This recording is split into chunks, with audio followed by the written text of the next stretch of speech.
Os canabinoides, então, são compostos encontrados naturalmente em algumas plantas, sendo chamados aí de fitocannabinoides. Eles também são encontrados no nosso organismo, são, na verdade, altacoides, compondo o chamado sistema endocannabinoide, e também eles podem ser sintetizados. Já de cara, a gente já começa a entender que esses compostos, essas moléculas, são encontradas naturalmente em vários organismos, em plantas e também em mamíferos, no ser humano. São compostos também que podem ser sintetizados. A principal planta onde são encontrados é a cannabis sativa, que é chamada de maconha, ou marihuana.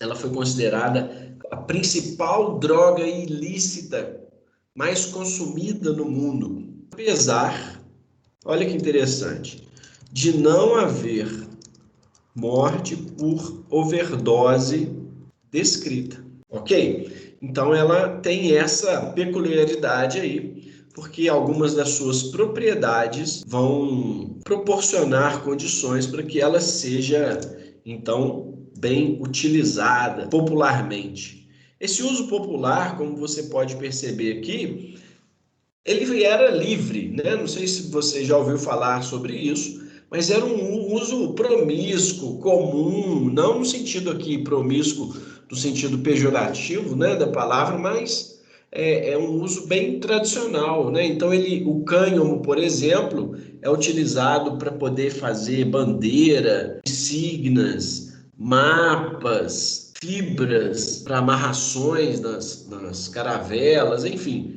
era muito utilizado. Aqui, por exemplo, a gente tem, no início do século XX, uma plantação livre de maconha e os camponeses colhendo a maconha livremente, tranquilamente, como se fosse um outro produto qualquer, e na época era.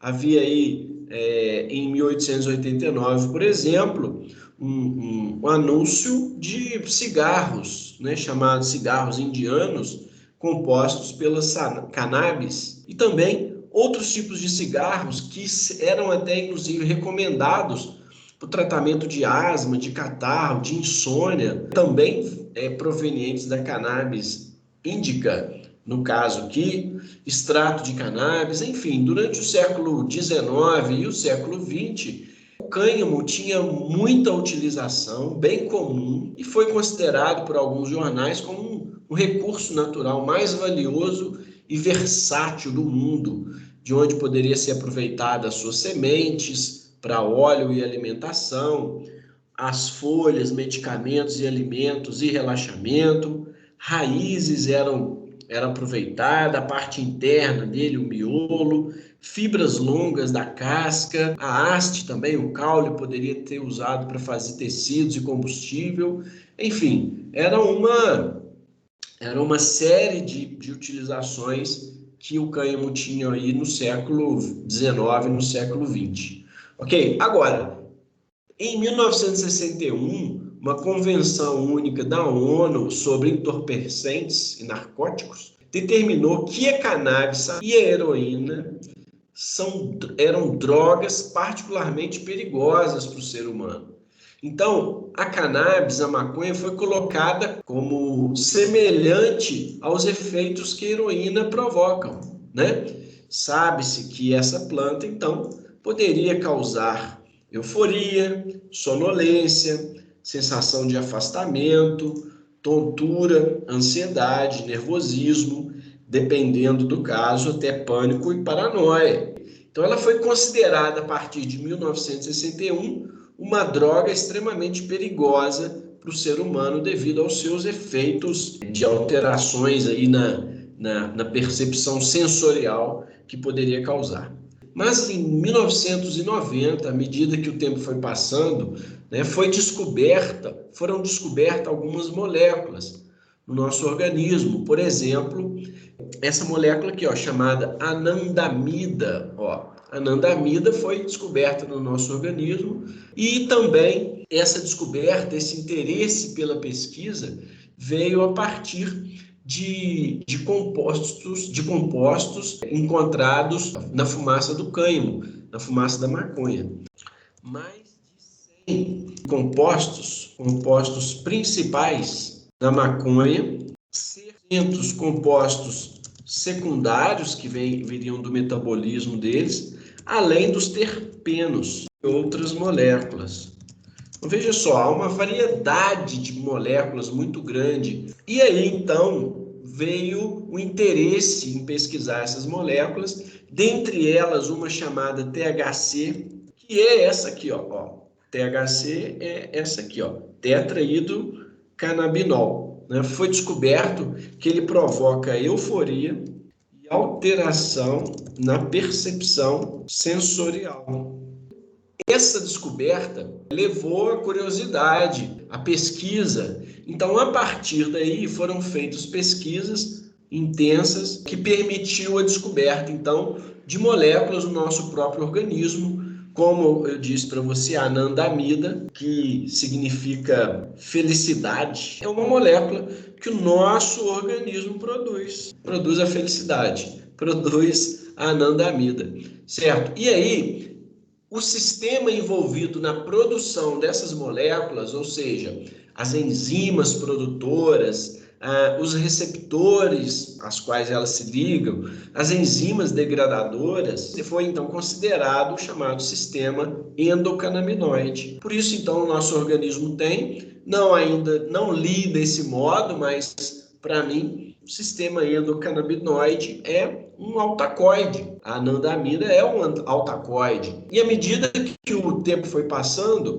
conhecidas essas moléculas, de modo que os altacoides, né, chamados aqui nesse caso de endocannabinoides, aqui tem outros dois exemplos, são na verdade derivados do ácido araquidônico. Veja só, aqueles mesmos que são utilizados para a produção de prostaglandina via ciclooxigenase, de produção de leucotrienos via lipoxigenase, ok? Então, os endocannabinoides são, na verdade, derivados do ácido araquidônico e que tem um caráter lipídico, então, muito interessante, conforme a gente pode perceber aqui, né, por esse motivo.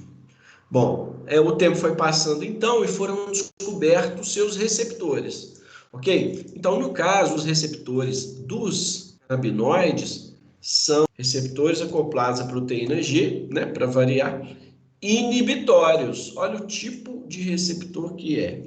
Daí você já consegue ter ideia dos seus efeitos. Se são inibitórios, o que eles vão fazer? Eles vão inibir o aumento do cálcio intracelular e abrir canais de potássio. Tipo 1, que é encontrado nos gânglios basais, né, cerebrais, aqueles gânglios basais que estudamos na doença de Parkinson, na doença de Alzheimer, no hipocampo, no cerebelo, no córtex cerebral e também em tecidos não neuronais, por exemplo, nos leucócitos, nos testículos. Esse tipo 1, então, tem esses locais onde já foram descritos. O tipo 2 é encontrado em células que participam do sistema imune, em órgãos também do sistema imune, né, como o baço, as tonsilas, a medula óssea, né, um centro produtor aí dos leucócitos, né, e a própria micróglia, que está lá no tecido nervoso, mas tem origem a partir dos monócitos, conforme a gente já estudou bastante. Ok? Desse modo, então, foram sendo descobertos esses tipos de receptores, foram sendo descobertas moléculas que o nosso próprio organismo produz e identificadas aquelas encontradas nas plantas, e também foram sendo descobertas enzimas que participam da síntese e da degradação dessas moléculas. Então, por exemplo, tem uma enzima chamada N-acetiltransferase que vai participar da síntese da anandamida, e também uma enzima chamada ácido graxo amida hidrolase que vai participar da sua degradação, certo? Nesses neurônios, então, os quais produzem naturalmente esse endocannabinoide, que é a anandamida, a sua função vai ser da seguinte maneira, olha só, ela é transportada para fora da célula e se liga no receptor canabinoide que está encontrado na membrana do neurônio pré-sináptico. Veja só, então, os receptores canabinoides têm no tecido nervoso uma ação localizada em neurônios pré-sinápticos. Ok? Vamos entender um pouco para que serve essa ação. Bom, uma terminação nervosa, então, quando se despolariza, vai promover a entrada do cálcio, que libera neurotransmissores. E aí, dependendo do local, esse neurotransmissor pode ser o glutamato, pode ser a acetilcolina, pode ser a serotonina, a dopamina, que seja, né? A histamina, a gente já estudou bastante sobre isso, e eles vão se ligar em receptores. No caso aqui, por exemplo, se for um glutamato, ele vai provocar aumento do cálcio intracelular, correto? Já sabemos que o aumento de cálcio intracelular é um pré-requisito para excitotoxicidade neuronal, né? Então, para causar morte de neurônios, para causar apoptose, necrose, para causar acúmulo de proteína beta-amiloide, que gera aí a doença de Alzheimer, para causar a morte de neurônios dopaminérgicos, causadores do Parkinson, enfim, e outras doenças. Então, existe um mecanismo de contrarregulação, como um feedback negativo, um mecanismo de retroalimentação negativa, que quando essa concentração de cálcio intracelular atinge determinado nível, é desencadeada a síntese de endocannabinoides, que então, ao serem transportados para fora do neurônio pós-sináptico, se ligam em receptores pré-sinápticos acoplados à proteína G, inibitórias. Então, o que eles vão fazer? Eles vão inibir a síntese de AMP cíclico nessa célula, eles vão inibir a entrada de cálcio nessa célula e, consequentemente, inibir a liberação desses neurotransmissores. Tá vendo só? Portanto, eles atuam como neuromoduladores. De um modo geral, então, a ação dos endocannabinoides é uma ação, né, que atua, portanto, como neuromodulador.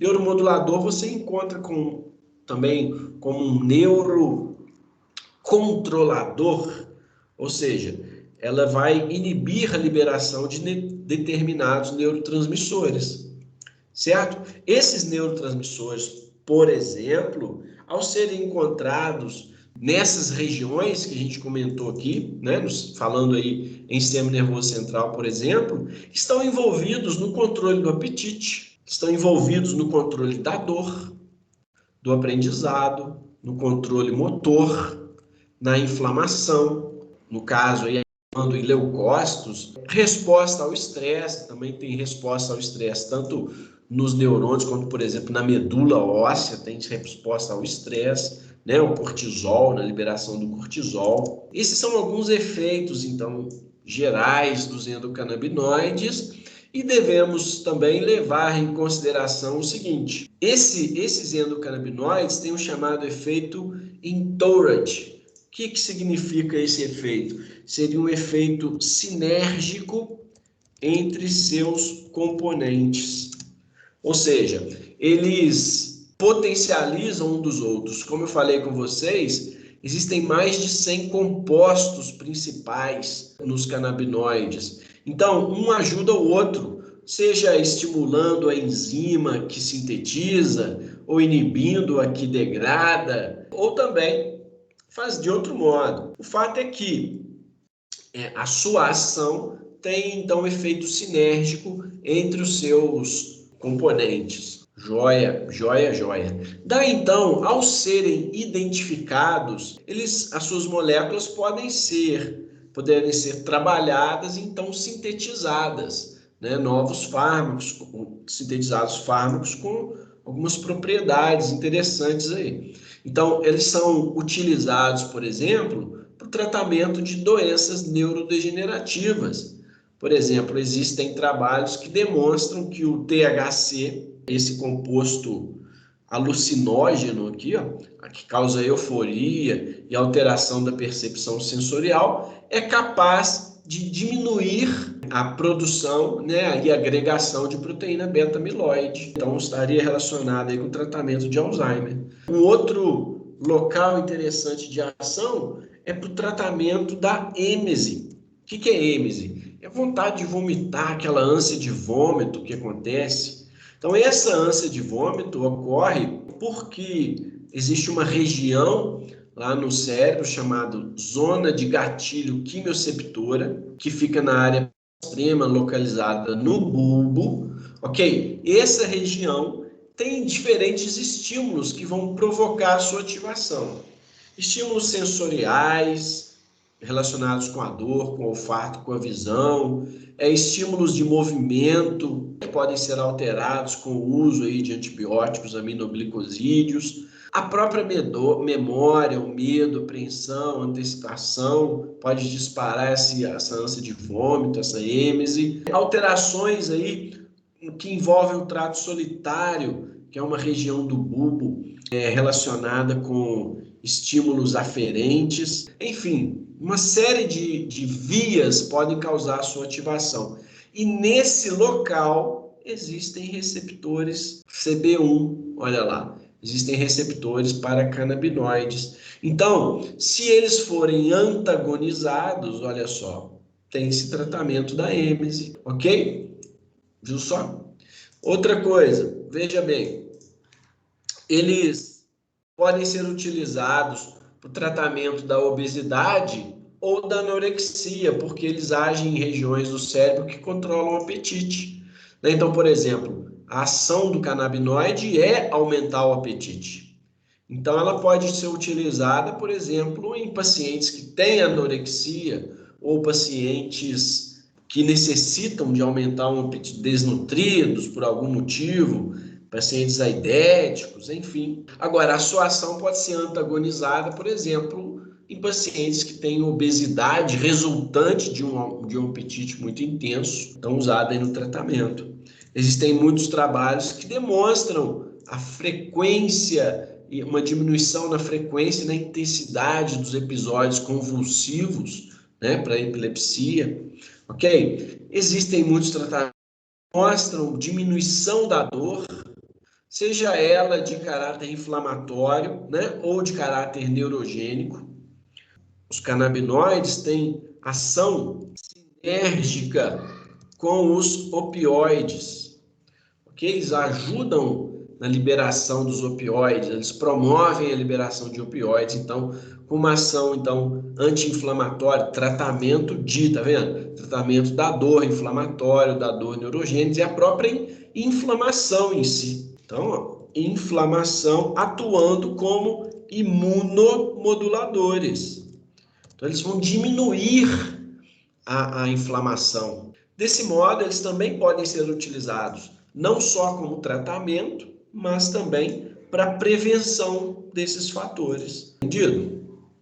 Existem, por exemplo, doenças, encefalopatias aí, cujo tratamento é muito difícil de ser feito, mas a prevenção pode ser feita usando canabinoides. Dessa forma, então, foram sendo criados medicamentos canabinoides que têm uma farmacocinética com as seguintes características. São bem lipossolúveis, você sabe disso, que é derivado do ácido araquidônico, consequentemente tem uma boa absorção oral e sofrem um grande metabolismo, um alto metabolismo de primeira passagem.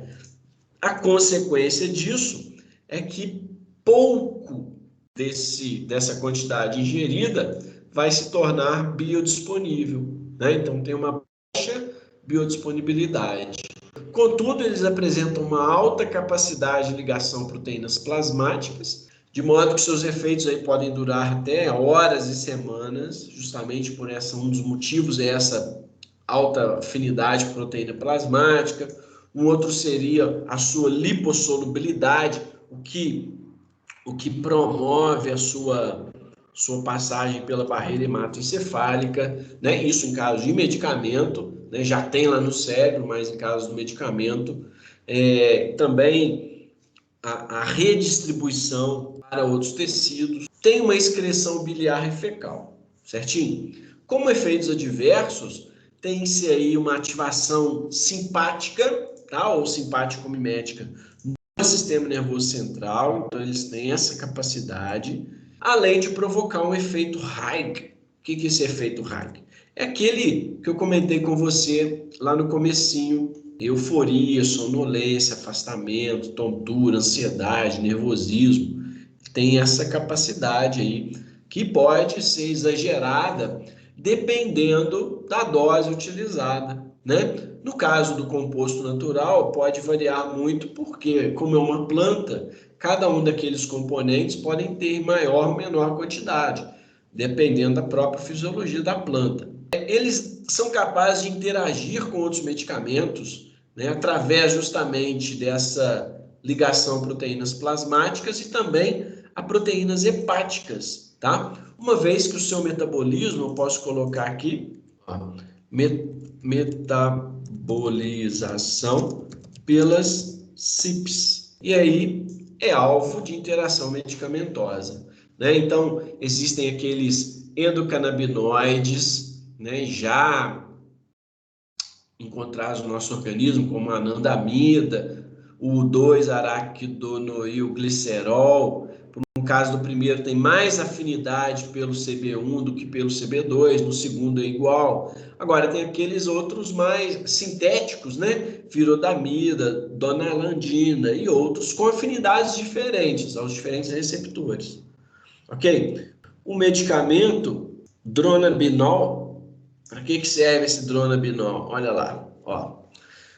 Ele é agonista dos receptores canabinoides. E o que ele faz? Tipos de vômitos em que é mais eficaz. Olha só, vômitos induzidos por substâncias citotóxicas. Então, ó, ele é um bom antiemético, né? Tratamento da êmese. Ele é um bom antiemético para vômitos induzidos por substâncias citotóxicas. Por exemplo, aquelas substâncias antitumorais, né? Anticancerígenas, quimioterápicos, por exemplo, que são medicamentos que podem causar como efeito adverso justamente essa êmese. E aí tratados então com canabidiol.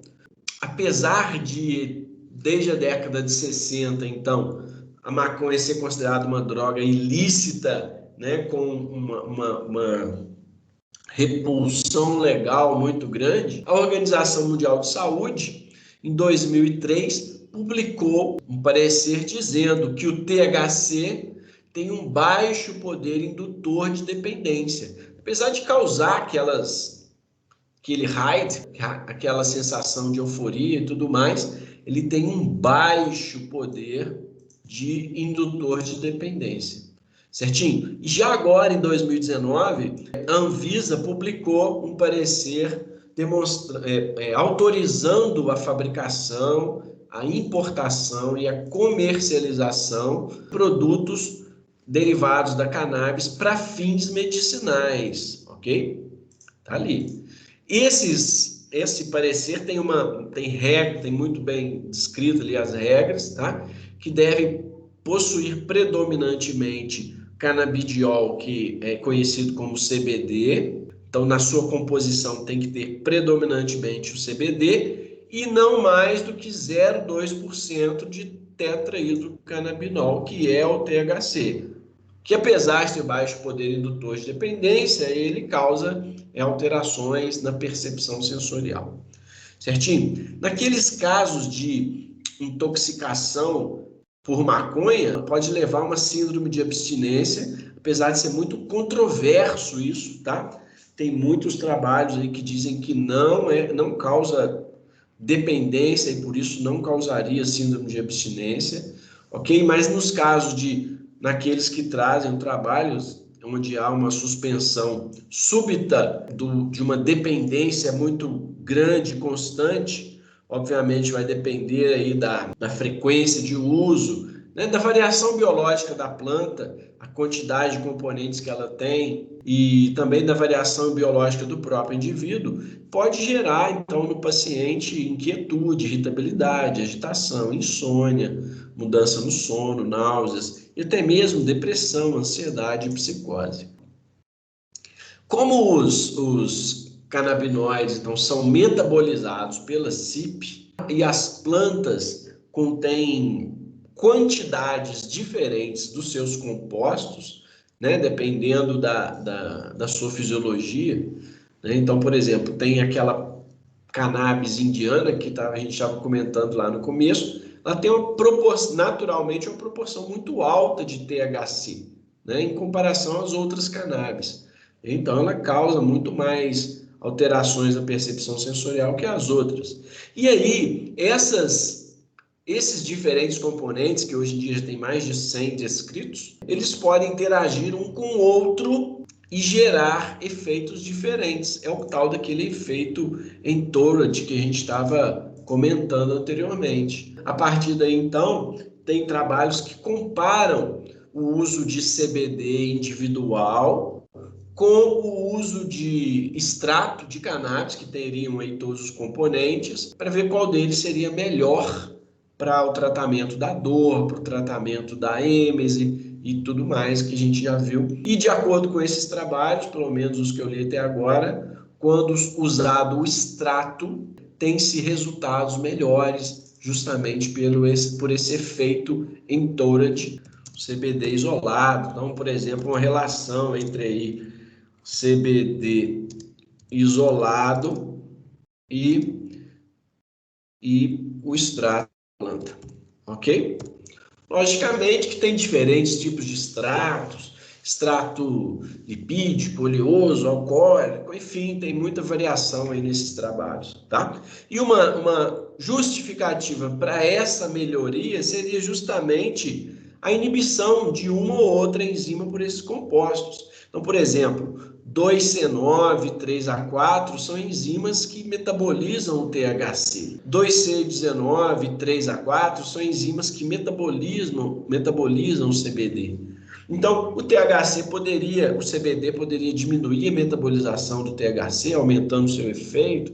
Tá vendo? Então, existe uma interação intrínseca aos componentes, né, dos canabinoides, ok? E também, como não poderia deixar de ser, uma interação medicamentosa para aqueles medicamentos, inclusive a gente já estudou bastante isso, que interagem com essas CYPs, né? Então, existem medicamentos que aumentam a atividade da CYP3A4, da 2C9, enfim, e outros que diminuem, portanto, influenciando os efeitos. Por falar em influenciar efeitos, olha só, existem trabalhos com a utilização da maconha no tratamento de dependentes de álcool. Então, veja só, existem muitos trabalhos que demonstram a relação do álcool sobre vários sistemas de neurotransmissão, né? Então, a influência dele sobre o glutamato, sobre o GABA, sobre a dopamina, sobre os opioides e também sobre os endocannabinoides. De modo que o álcool usado agudamente aumenta os efeitos dos endocannabinoides, gerando o chamado reforço positivo. Isso quer dizer o quê? Quer dizer que a sensação de prazer em fazer uso do álcool é potencializada pelo endocannabinoide. E de modo oposto, o uso crônico diminui o sistema endocannabinoide, e essa diminuição cronicamente pode causar disforia, ou seja, pode causar ansiedade, nervosismo, né, agitação no paciente, ok? É o que está escrito aqui para você, ó. É o que está escrito aqui para você. O uso agudo do álcool atua estimulando o sistema endocannabinoide, causando, então, o reforço positivo, que refere-se ao comportamento de busca de prazer. Quando algo é agradável, a pessoa busca os mesmos estímulos para obter a mesma sensação. a satisfação. E o reforço negativo refere-se a um comportamento de evitação de dor ou desprazer, que é o que acontece, que não interfere aqui nesse caso, ok? O uso crônico do álcool atua inibindo o sistema endocannabinoide, causando disforia, que é um estado, então, caracterizado por ansiedade, depressão e inquietude. Certinho?